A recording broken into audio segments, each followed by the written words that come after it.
आपका हमारी आध्यात्मिक यात्रा में हार्दिक स्वागत है। आप सुन रहे हैं शिव महापुराण, जो सनातन धर्म के ही अनमोल ग्रंथों में से एक है।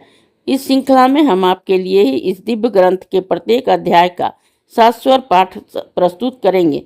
आइए इस ज्ञान और धर्म की ही यात्रा को आरंभ करें। भगवान महादेव की महिमा और उपदेश से ही सजी इस पावन कथा के साथ ही ओम नमः शिवाय।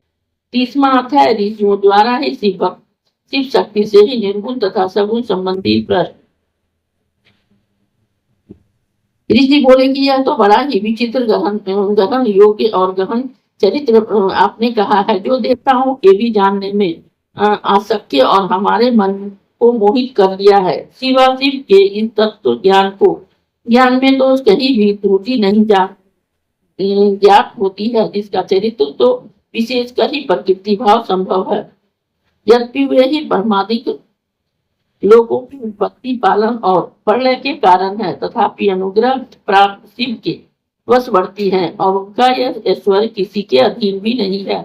यही उनकी स्वतंत्रता का द्योतक है। तब यह मूर्तिमान कैसे होते हैं?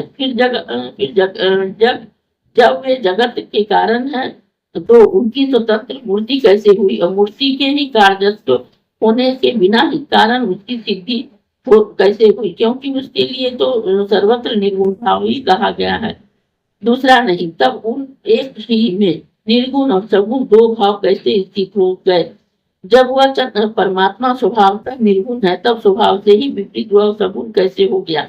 यदि उस स्वतंत्र की इच्छा स्वभाव से विपरीत हो जाए, तो वह इंसान अपने नित्य स्वरूप को ही अनित्य क्यों नहीं करता है? इससे ज्ञात होता है कि वह मूर्ति वाला सगुण शिव निर्गुण शिव से ही कोई अलग है।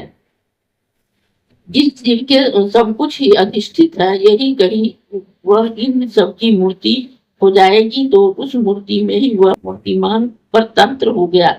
फिर निरपेक्ष की कल्पना मूर्ति कैसे हो सकती है? मूर्ति के साथ फल की इच्छा से ही मूर्ति का स्वीकार होता है। यदि स्वेच्छा धारण करे तो ही परतंत्रता नहीं, क्योंकि पुरुष की इच्छा कर्मानुसार नहीं होती है।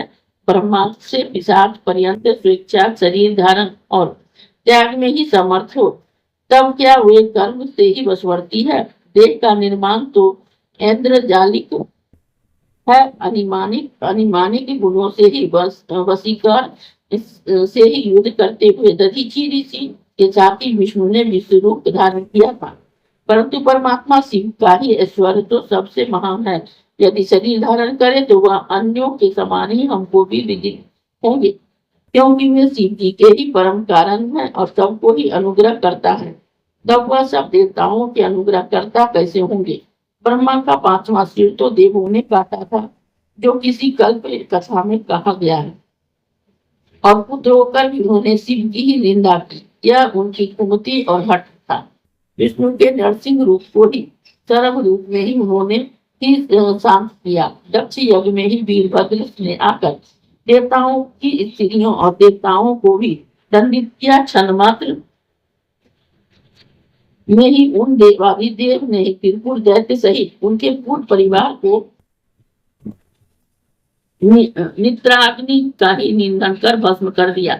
प्रजारंजन के भाव से ही स्वयं रतिपति कामदेव को ही भस्म कर दिया। उसी त्रिशूल ने जलंधर को ही त्रिशूल से मार दैत्यों के ही कुल को दया रहित हो नष्ट कर दिया, और अंधकासुर को भी त्रिशूल से मारा। उन्होंने ही कंठ से ही काल रूपा स्त्री उत्पन्न कर ही दारू को मारा, और गौरी की त्वचा को से ही कौशिकी को उत्पन्न कर शुंभ को ही युद्ध में मरवा दिया, और तारकासुर को ही स्वयं ही मारा। तब कहीं वे मद्राचल की गुफा में गए और वहां जाकर ही विहार किया कि जिनके आघात से ही पृथ्वी को रसातल में ही प्राप्त स्थिर कर दिया। और इस प्रकार कितने उलट फेर करके ही बहुत दिनों बाद उन्होंने एक बालक कुमार को उत्पन्न किया, जिसका दर्शन करने स्वयं शिव जी वहां गए। विवस्व देवी सहित उसी गोद में बिठाया। देवी ने अमृत से ही समान दूध पिलाया और उसे जगत का ही कारी बनाया। जब इतना सब कुछ करके भी वे देवी न हुए, तब इंद्र से ही सम्मति कर देव सेना का ही सेनापति सेनापति कराया और अनंतर जिनकी इच्छा इंद्र ने ही रक्षा की। पश्चात में शिव जी भी अंदर ध्यान हो गए। पश्चात कुमार ने तारकासुर का सिर काटा। ब्रह्मा विष्णु आदि ने उनकी स्तुति की। उसी प्रकार जब महाबली रावण ने ही अपनी भुजाओं से कैलाश को उठा लिया तो सूलधारी शिव ने उसका यह अपराध समझा और उसके चरण से के अंगूठे से ही रावण को ही पृथ्वी में दबा दिया। और जब उनका भक्त ब्रह्मचारी मार्कंडेय आयुहीन हो मरने लगा तो ही उसे दौड़कर ही शिव ने बचाया।